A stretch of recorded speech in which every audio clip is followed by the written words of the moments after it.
And Canada's been tough on the military because they have a very low military cost. This new U.S. trade policy has several motivations: to raise tariff revenues, to protect strategic industries, to encourage foreign investment in the United States, and to change trade and non-trade policy in U.S. partners. The North is once again becoming the arena for global politics. While the world watches elections and crises unfold, a story is unfolding on the border between the US and Canada that could determine the economic future of the entire continent. President Donald Trump has announced a new wave of tariffs, revived rhetoric about the 51st state, and launched a series of steps that, according to critics, should strengthen America's position. But things did not go as planned. What began as an attempt to show strength has turned into a chain reaction, with Canada unexpectedly one step ahead. In a positive and very important development earlier this month, just a few weeks ago, the United States reaffirmed a core commitment to our free trade agreement, CUSMA, by reinforcing that those Canadian exports to the United States that are compliant with that agreement, that are compliant with CUSMA, will not be subject to U.S. IEEPA tariffs. Trump is once again betting on protectionism. Softwood lumber, furniture, pharmaceuticals, even movies, everything is under attack. Formally, this is to protect American workers. In reality, it is a political weapon directed against its closest ally. But while the White House is imposing tariffs, a quiet revolution is beginning on the other side of the border. Canada is not responding with cries, nor is it engaging in public altercations. It is acting calmly, using pressure from Washington as an opportunity to rebuild its own economy. Under the leadership of Prime Minister Mark Carney, Ottawa is changing course. New agreements with Europe, the UK, and Asian countries, investments in critical minerals and green energy, this is not just diplomacy. It is a strategy for survival. While Washington is closing its doors, Canada is opening them to other parts of the world. And the louder the slogans about America's strength sound, the more stable its northern neighbor becomes. I spoke to Governor Trudeau on numerous occasions, and we'll see what happens, but it just sets up so good for them. Look, the people would pay much less tax than they're paying right now. They'd have perfect military protection. Meanwhile, anxiety is growing within the United States itself. New rules for H-1 billion visas and the scandal involving South Korean engineers have shocked the business community. Large corporations are revising their plans, and investors are increasingly choosing Montreal or Toronto over Texas and California. In its quest to protect itself from competition, America is inadvertently undermining confidence in itself. And it is at this moment that Canada is emerging on the international stage as a symbol of stability, predictability, and partnership. But the story does not end with tariffs. While Trump focuses on Greenland and the Arctic in an attempt to strengthen American influence, Canada is building alliances with Denmark and other countries in the region. Instead of covert operations, there are joint projects in the field of green energy. Instead of threats, there are investments in the future. Canada is transforming from an object of pressure into a subject of power. In New York, at a meeting of the Council on Foreign Relations, Mark Carney uttered a phrase that sounded like a challenge: "If others play by their own rules, we will write our own." And it seems that this is exactly what is happening now. The US is building walls of tariffs, while Canada is building bridges to Europe, Asia, and even China. As a result of these developments, the breadth and the depth of the changes in U.S. trade policy have become more fully apparent. Today, North America faces a question: who will win this economic game, those who exert pressure or those who adapt? This is a story about how a country accustomed to being in the shadows is becoming an independent player, and how Trump's actions, intended as a show of strength, could turn out to be the most resounding strategic blunder of his political career. In early October, the North American political scene was once again in turmoil. Donald Trump, returning to his favorite topic of the 51st state, claimed that Canada was so dependent on the American market that it had effectively lost its independence. His statement, made in Washington, quickly went viral, picked up by supporters, and then turned into a political slogan. On the same day, the White House announced a new package of tariffs, plus 35% on softwood, another 25% on furniture, and up to 20% on pharmaceutical products and media content, including movies and streaming services. For Trump, it was a way to demonstrate strength to his domestic audience, to show that America will not allow anyone to use its market for free. For Canada, it was the beginning of a new economic wave that could wipe out entire industries. The official rhetoric from the White House boiled down to protecting American workers. However, economists, including experts from the Brookings Institution and even the International Monetary Fund, said otherwise. Tariffs were a distraction. Signs of an economic slowdown were growing in the US, Congress was arguing over the budget, and stock markets were losing confidence in the administration's unpredictable decisions. It was then that Canada once again found itself in the crosshairs as a convenient symbol of an external enemy, without any real risk to American security. In the corridors of Washington briefings, officials joked, "When things are bad at home, just remember the 51st state." Those were quickly followed by reciprocal tariffs on every U.S. trade partner and very high sectoral tariffs applied globally on strategic industries, including steel, aluminum, autos, and copper. For Ottawa, it was déjà vu. Every time Washington faced a crisis, the Canadian economy became a target. But this time, the stakes were higher.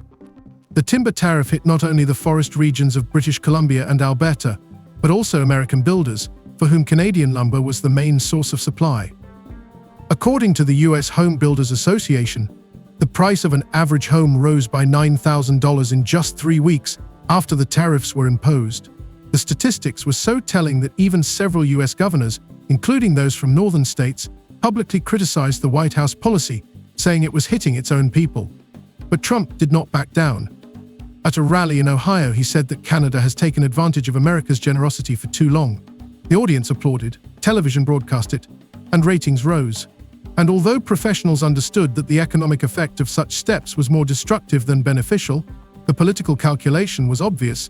Any high-profile conflict distracts attention from domestic problems. According to a leak from the National Security Council, discussed in the American media, the administration even considered imposing tariffs on Canadian drugs and medical equipment to increase pressure on Ottawa before the elections. These documents were not officially confirmed, but their publication alone provoked a wave of outrage in both countries. Meanwhile, a sense of injustice was growing in Canada. Many citizens perceived what was happening as political humiliation. Opinion polls showed that more than 70% of Canadians believed that Washington was using their country as a tool for domestic propaganda. At the same time, analysts began to notice a paradox in this drama. Canada's economy was suffering, but at the same time it was receiving an incentive to change. Companies that depended on the American market began to actively seek alternatives. Several large wood processing companies signed preliminary agreements with firms from the UK and Germany that had previously purchased wood in Scandinavia. Furniture exports to South Korea and Indonesia grew by tens of percent, even though just a year ago these destinations were considered exotic. The United States has also imposed substantial trade actions on the Canadian lumber industry. Now, in recent weeks, the United States has agreed a series of trade deals with a variety of countries. And these deals have several aspects in common. First, baseline tariffs that cover a broad range of goods and services that are substantially higher than those U.S. tariffs that existed before. Canadian officials were in no hurry to respond with mirror measures. Ottawa chose a tactic of restraint. No loud threats, no public accusations. Behind the scenes, quiet negotiations were held with the European Union and Asian partners, where mechanisms for mutual preferences were discussed. This strategy seemed soft, but in the long run, it could prove to be the winning one. As one expert from the Toronto Economic Institute noted, while Trump is throwing stones, Canada is building walls of patience. By mid-autumn, the tariff war was gaining momentum. The White House expanded the list of restrictions to include pharmaceuticals and even licensed content. Canadian TV series and music catalogs faced additional fees when distributed in the US, and some companies, such as large streaming platform distributors, simply suspended operations. In response, Canadian producers began to actively invest in their own digital platforms, which unexpectedly caused a surge in the domestic content market. What was intended as a punishment became a stimulus for development. Against this backdrop, experts began to talk about the boomerang effect. Economists have calculated that the cumulative losses of American companies due to rising prices for raw materials and components exceeded the benefits of tariffs by almost half. Moreover, the tariffs dealt a blow to the very idea of North American integration, which was laid down in the Usmca Agreement. As a result of American furniture and home manufacturers being forced to pay more for materials, inflation in the US construction sector accelerated and demand for housing began to fall. As in previous trade disputes, Canada has implemented a series of retaliatory tariffs. Their objectives have been to protect Canadian workers and businesses and to incentivize a negotiated settlement with the United States. Few other countries followed suit. Meanwhile, the Canadian side gradually adapted. Temporary support programs, tax breaks, and subsidies for exporters helped stabilize the situation. Prime Minister Mark Carney publicly stated that the country will not be drawn into the spectacle of foreign politics and emphasized that Canada's main goal is to remain calm. Against the backdrop of Trump's emotional rhetoric, his words sounded almost like the antithesis calmness versus chaos. The economic background was becoming increasingly contradictory. On paper, America was increasing pressure. In reality, it was creating risks for its own industries. The Canadian dollar fluctuated but did not fall catastrophically, and the unemployment rate remained stable.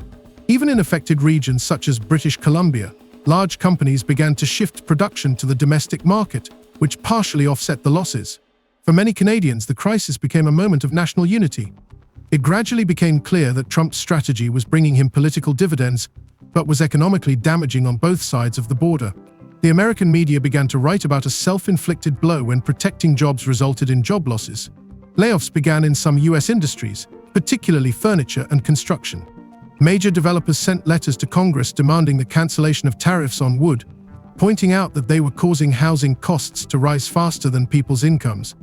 Meanwhile, the Canadian press increasingly published analytical articles about how Trump was turning foreign policy into a tool for domestic drama. Canadians saw this not as a tragedy, but as an opportunity to prove that their country was capable of standing on its own. Many business leaders spoke openly. Dependence on the American market must be reduced, even if it requires painful decisions.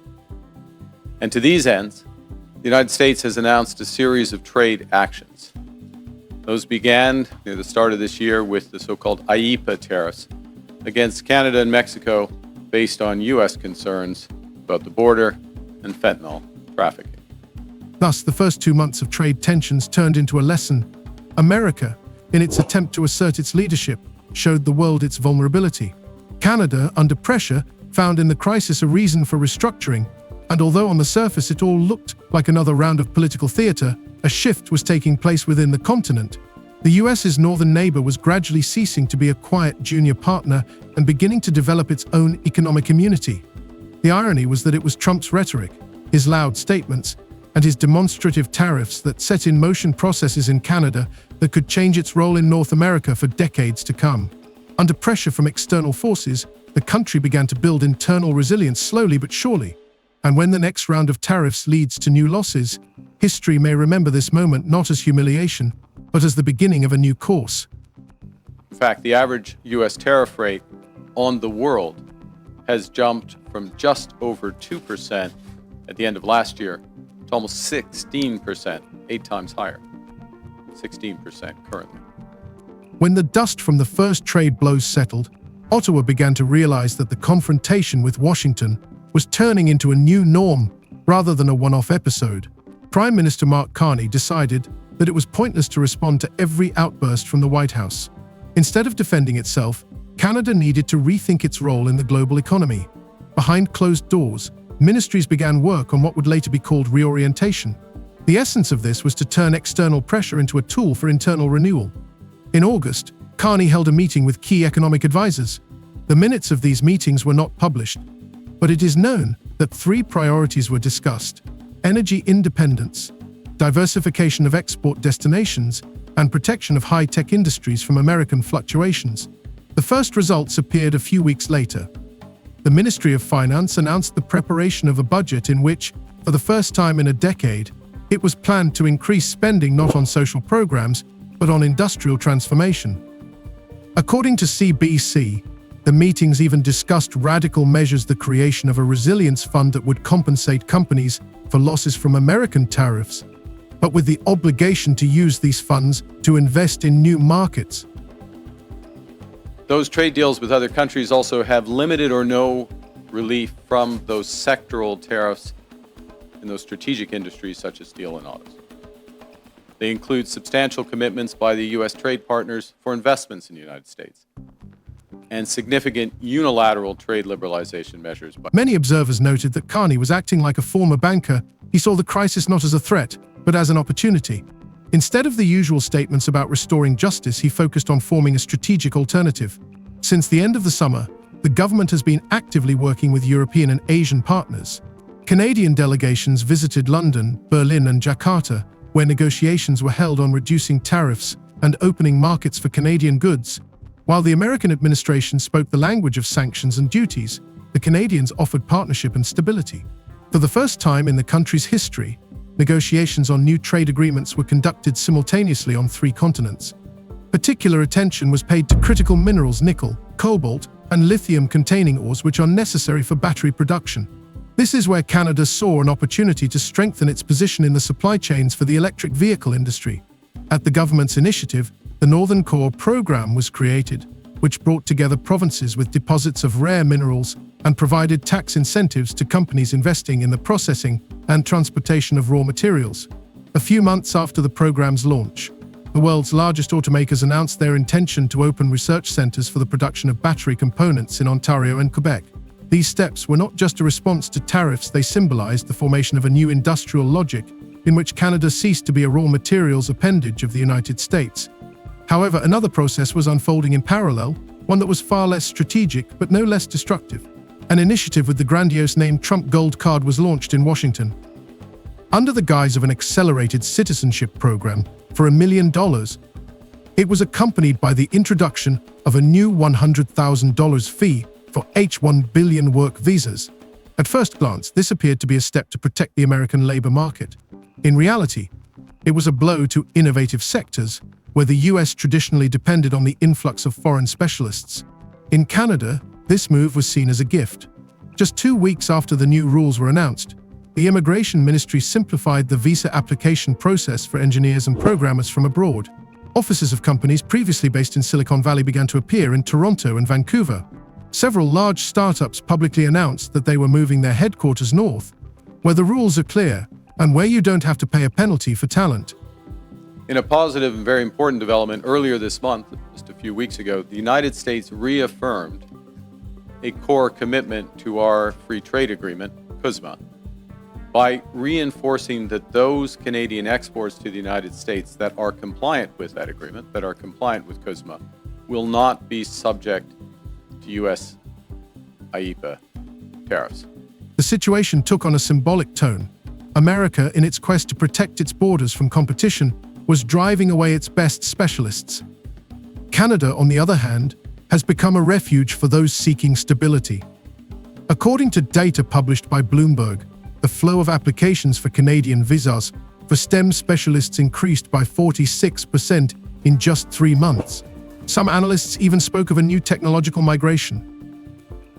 Specifically, under the new U.S. approach, countries must now buy access to the world's largest economy through a combination of tariffs, investments, unilateral trade liberalization, and policy changes in their home markets. Then came a scandal that completely changed investor sentiment. In September, U.S. Immigration Services raided a South Korean company's construction site in Georgia. More than 300 engineers and technical specialists were detained on suspicion of visa violations. Photos of people in handcuffs made their way around the world's media. For Seoul, this was a diplomatic insult, and for Washington, it was a blow to its image. South Korean media published comments from officials warning that such incidents could jeopardize billions of dollars in investments in American battery manufacturing projects. Canada responded quickly. The Minister of Industry issued a statement emphasizing that Canada welcomes partners, not tests them for loyalty. A week later, South Korea's LG Energy Solution confirmed that it was considering expanding its production capacity in Canada. While the White House was making excuses, Canada was gradually turning the crisis into its own campaign to attract investment. Tax credits were introduced for clean technology projects, funding for university engineering programs was increased, and the Green Corridor Initiative was launched to create links between universities and the private sector. The government promised that new companies would not only receive incentives, but also priority access to sources of cheap, clean energy, hydroelectric power plants and wind farms. The results were not long in coming. By the end of the year, major international corporations, including electronics and battery manufacturers, had already begun to transfer part of their research to Montreal and Calgary. One report from the Canadian Innovation Centre stated that foreign direct investment had grown by 18% in a single quarter, a record figure for the last 20 years. Canada began to be perceived as a safe haven in an era of political turbulence,